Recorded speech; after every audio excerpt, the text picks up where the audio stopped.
Hi again, I'm Malcolm with Revision Energy. We're a local solar and clean energy installer based in North Andover, but we're pushing nearly 20 years old in the region. So we were founded in Maine.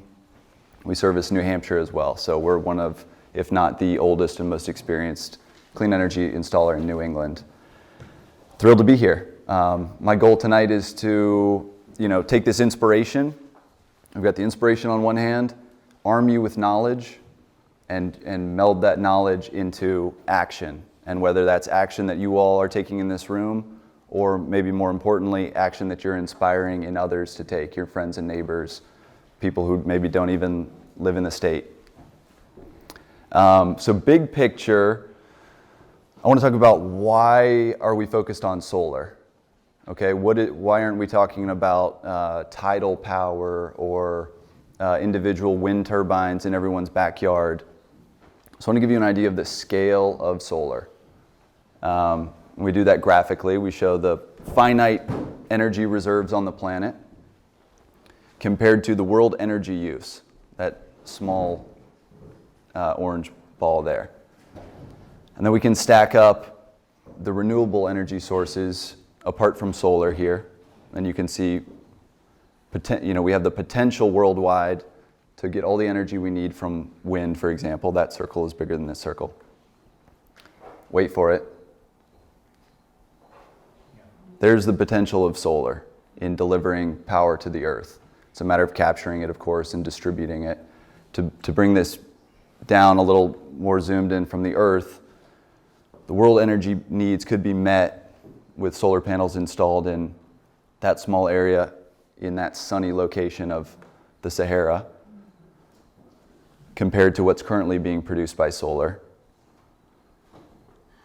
Bringing it a little closer to home to New England, how many people expected that New England has a good solar resource? Is that common, or do you think of cloudy, crummy ocean weather?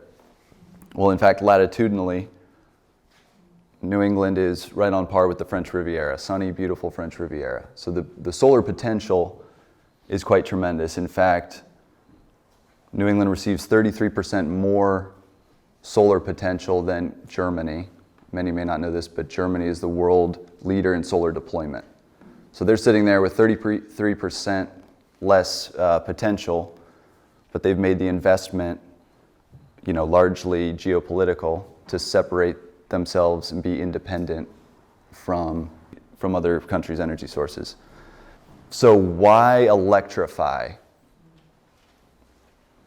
It's about emissions. So here, especially New England, colder climates, about a third of our energy use is going towards our heating. About another third is going towards our hot water. Those are traditionally done through combustion with high emissions. On the right, you're seeing renewable forms of heating with the grid currently at 12% renewable concentration. So you can imagine as that percentage of renewable energy delivered to the grid increases, the emissions from those heating sources dramatically decreases. So we're going to talk about a couple things tonight, mainly rooftop solar. And then for you're going to find there's a small fraction of people probably in this room who would even have potential on their homes. So the alternative to not be defeated by that is community solar, which is accessible to everyone. So that's what we really want to dig into. Photovoltaics, that's the definition of solar power that we deal with. So 20 years ago, we were doing solar hot water systems. We were heating water with the sun. We were bringing it down to the house through expensive plumbing and a storage tank in the basement, and that was helping to offset hot water needs. Today, we can produce electricity incredibly reliably. These systems last for 25 years, bare minimum. No moving parts, no maintenance. And the real key is with that electricity being produced on the roof, this is the vision of the household of the future. The umbrella of clean electricity production then powers all of these different appliances in the home, from electric heat pump for heating and cooling, electric water heating, your cooktops and all your small appliances. I probably won't touch much on those, but all of those by default are lighting. Electric vehicle charging, which Larry's going to get into later on. And then battery storage to replace a generator. So the technology is there, it's proven, it's cost effective for these appliances to be slowly replaced based on what makes sense at what time to switch a house entirely from a fossil fuel dependent home. So that's the key, right? We're talking about reducing our dependency on sources of fuel that just don't make any sense. You saw the first graph with just the scale of what is there and finite versus what is infinite. And so moving away from those finite resources means we're not dependent on volatility, supply chain issues, and that sort of thing. Zooming into how solar works, just very quickly, solar panels on a roof, they're going to produce sun when the sun shines. We're talking about here, this is a grid-tied system. So my work in off-grid water pumping is for remote locations, and a lot of people think of solar, okay, I'm severing with the grid, I hate paying my electric bill, I'm gonna throw that in the fireplace, and I'm off-grid, baby. That's not the reality. So the reality is the grid is actually helpful to be connected to, and we can contribute to its cleanliness and also benefit from its reliability and its interconnectivity. So a common example, this is how 99% of solar systems are designed today. Panels produce, sunlight produces electricity when it hits the panels. That electricity flows off the roof and it goes into your main electric panel where electricity comes from the grid currently. Electricity wants to go the path of least resistance. So if there are lights on in the house when the sun is shining, those solar electrons are physically going to go through your light bulbs and power anything on in the house, all of your electronics, all of your anything demanding electricity. Now here's the neat part. Because it always goes the path of least resistance, anytime there's real-time surplus, more solar that can be consumed in the house, that energy is going to get pushed out automatically to the rest of the grid. On its way out of your home, it spins the meter the opposite way. And that meter has to get upgraded as part of the solar project, but that's the magic of solar here in National Grid in Gloucester, is the arrangement of what's called net metering. So you have your billing period the same as you do now, a monthly billing period, but you're gonna have one of two outcomes. Either you owe them money because there's a deficit and solar didn't cover your entire monthly usage, or they owe you a credit that can be rolled over to next month, so that this is a seasonal seasonal phenomenon where solar in surplus months, most of the time it's in your shoulder seasons where your heating and cooling aren't so onerous. This is a perfect time of year. It's cool, it's sunny, panels are producing tremendously. A lot of that solar in a given month might be exported to the grid. It's going to get rolled over and it's going to be able to be used up in the wintertime months when your electricity is spiking from electric heating.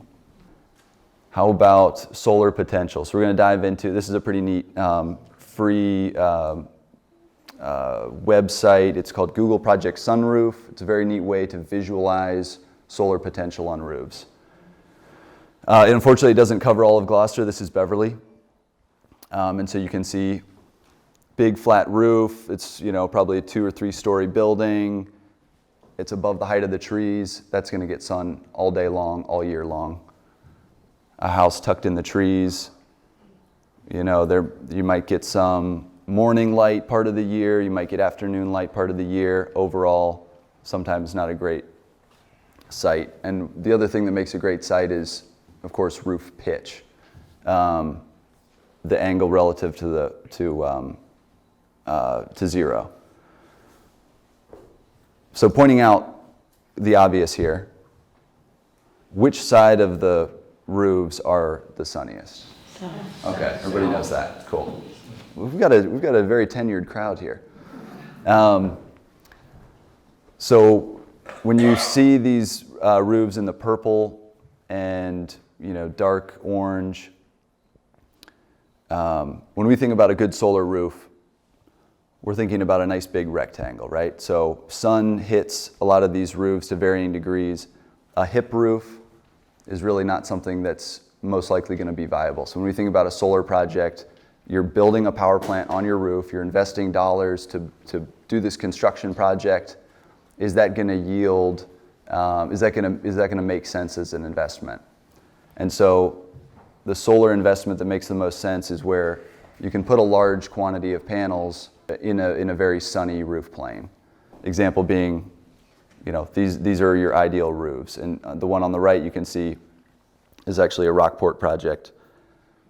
New construction, half of the house was designed to be very architecturally interesting, not friendly to solar, but part of it was carved off intentionally to be sort of the power plant for the house. And you can see how nicely those panels are arranged to fit on that space. So that's a home that's designed to fit for solar. So that's really what we're looking for, right? The house of seven gables is never going to be solar potential. And putting solar on every rooftop is not the answer, and it's not feasible. But that's the whole beauty of this next piece, which is community solar. We don't need solar on every rooftop. We need solar on the good rooftops. And so my hope, what gives me promise, is the idea that if this becomes common understanding, which it sounds like I'm speaking to a room of people who get this, you may live in a purple house, you may live in the house of seven gables, you may live in a cape with dormers and a couple panels here, a couple panels there. It's really not going to cut it. But when you go to a dinner party at your friend's house and you look up and you say, we're due south here, and this is a wide open roof, then there's the nudging, the education, the dominoes start to fall, and more people start to just be aware of this kind of thing. I think of it very similar to, Jane mentioned a background in agriculture. I think of it like the local food movement, right? Until recently, many people were not even thinking about this. My food comes from the grocery store, right? My meat comes from the meat section, my produce comes from the produce section. When we start to understand where does our food actually come from, there's an interest and there's a desire to care about that. And I think the same is we're starting to get there with energy. Where does your energy come from? The wires on the street, right? But if we track that back and we bring that closer to home, now we're producing energy in the state or in individual rooftops. So rooftop solar, it's an investment. It's not a dramatic dollar savings in the short term. It is a long-term smart investment. The idea being illustrated here. So whether outright ownership of the panels through a cash purchase or using a loan to own the panels, so ownership still, but a loan structure. The structure of the loan is set up to be such that a reduced electric bill is replaced with a loan payment such that there's really not much difference month to month in your monthly cash flow. But there is an end in sight, unlike continuing to pay that portion of electricity to the grid, where we're seeing 64% increases in the next 2 months, and long term, no end in sight, essentially. So what if, again, back to you live in the purple, or you live in a sunny spot, but very small potential, whatever the reason that rooftop solar doesn't make sense, the alternative here is community solar farm. So the way this works is a large solar farm can be built in the same utility as your home, and just like with the rooftop solar where surplus can be rolled over to next month's as credits, the same thing can be done with community solar. This solar generation, as long as it is connected to the same utility, is going to be virtually sent to your account. The value of that solar production in a perfect field, prime return on investment is going to be sent to your account and offset your bill. Most of Massachusetts is going to be not an ownership model, but a subscription-based model, where you sign up for X number of panels based on the electricity needs that you have, and that value of energy is sent to your account at a reduced cost. So you see that 5 to 10% electric bill savings. They might be able to send, $500 worth of electricity for, $450 to you, if that makes sense. So I know Cape Ann Climate Commission has a lot more resources on community solar, how to sign up. There's many different vendors. I don't believe there are any ownership models in Massachusetts. Just land competition is a little bit too great. And we do this in New Hampshire and Maine, true ownership solar farm models. And hopefully that is the future here when we start looking at, large warehouse rooftops and those underutilized parking garages and spaces like that. So we don't have to carve up land to create this. Now back to household uses of electricity and efficient ways to heat and cool. How many folks were at the last presentation on heat pumps? All right, good. All right, so we know what they are. We have one here on the wall. Anybody else notice that when they walked in? Yeah, so this is the perfect space for a heat pump. Wide open, with the investment of this installation, it can heat and cool this space fairly effortlessly. When we talk about, an outdoor unit and indoor unit revision, I'm going to pare this down specifically to ductless heat pumps, the most efficient way to deliver that heat to a space, as opposed to pushing it all through ductwork. But what's crucial to understand about heat pumps in the context of affordable ideas to take action, right? A lot of people will get up against this hurdle of, I have this existing system, you're telling me I have to rip it all out and I have to replace it all with one of these in every room, or a ducted system that distributes that air.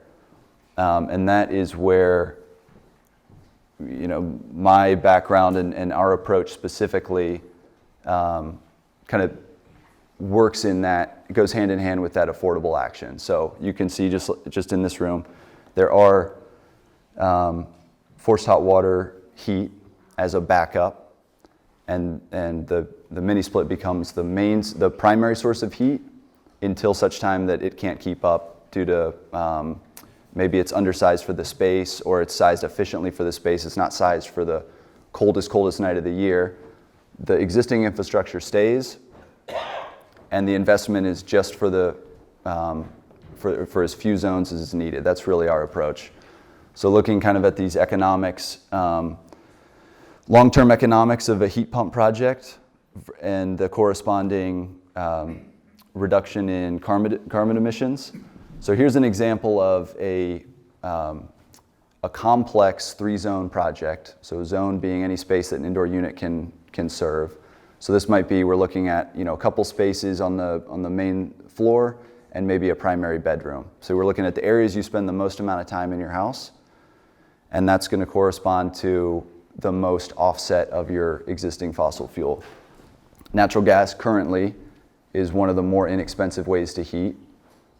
I don't think that's going to last, but showing kind of side by side business as usual heating with natural gas for a space that 3 zones would offset, the grid electricity costs to run the heat pump investment, and then the next column is showing if that electricity to run the heat pump was coming from rooftop solar, how dramatically less the long-term investment is. And of course, on the right, the long-term impact of the carbon emissions. The example is much nicer with oil. And this is also another example of a simpler heat pump project, which is the one to really think about pursuing. 1 or 2 zones. So this is an example of a 2-zone home with a large open floor plan where 2 zones can virtually eliminate the existing oil. And again, long-term costs of business as usual, heat pump with grid electricity, and a heat pump powered by solar. Now that same heat pump technology can be used to heat water as well. So this would be a tank that lives in your basement. It scoops up ambient air in the basement and injects that heat through the same magic of a heat pump. So when you all did the deep dive in heat pumps, you probably learned this phenomenon of how are we getting heat out of 5-degree air. The same magic is happening here where a 60-degree basement has enough heat in it to create 110-degree shower water. So you get some side benefits of slightly dehumidifying the basement, et cetera. And this is just one of the the most efficient way to heat water. Running costs are minuscule, and carbon emissions 0. And then the last piece to the all-electric home, electric vehicle charging. So this is where you're taking money that would have been in the gasoline bucket, putting it into the electricity bucket, driving on pennies a mile. And Larry's going to give us a little bit more about the vehicle side of things, but electric vehicle charging, very simple infrastructure. Here we're showing the level 2 chargers at our office, but virtually every new electric vehicle is going to come with a 110 plug. You're ready to go out of the box to start charging away. So ideal roof for solar. If you don't have that, community solar is a great option too. Get started today. Talk to your friends about it. We can do this. That's all I have.